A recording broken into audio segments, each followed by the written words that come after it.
I'm Dr. Serin Kuriakos, consultant family physician, Christu Jayanti Hospitals, a unit of Lourdes Hospital, Kochi. I am also the organizing secretary of 3rd National Conference of Family Medicine and Primary Care 2017. If we look into the global scenario and we compare with the Indian scenario, we are lagging far behind because we have yet to explore the possibilities and the capability of family medicine as a specialty itself. We are far behind when we compare to the other countries. If we look into the healthcare system of developed countries like US, UK and developing countries like Brazil and our neighboring countries Nepal, Sri Lanka, in those countries they have a great well working system of family medicine. So they are greatly benefited with this specialty. Whereas in India, we are still lagging behind. We have miles to go. The challenges in India, mainly the lack of infrastructure.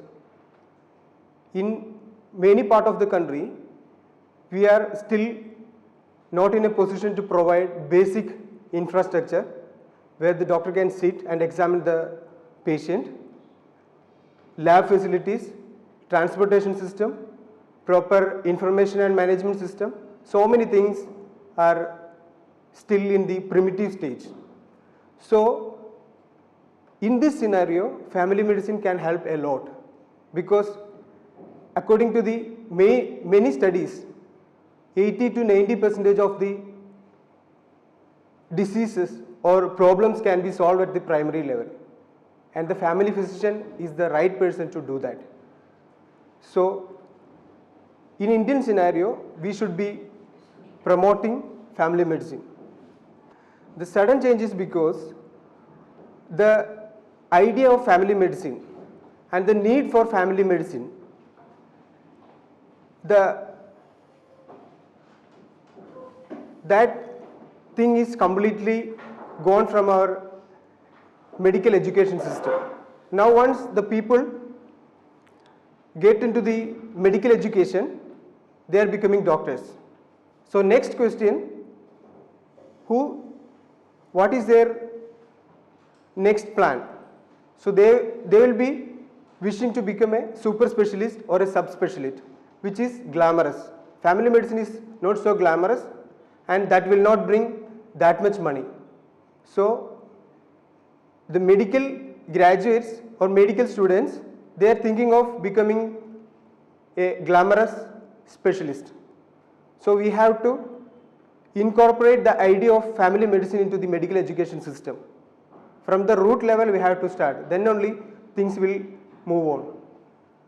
To ensure that we get the maximum number of family physicians, we have to give proper training, proper understanding to all those who join the medical education, that is at the level of MBBS itself.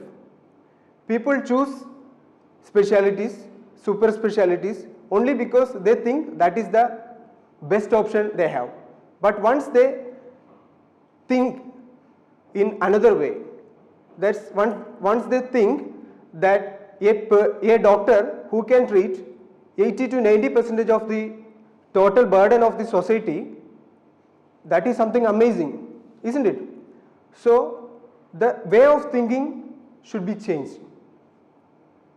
So that is where AFPI is trying to get into.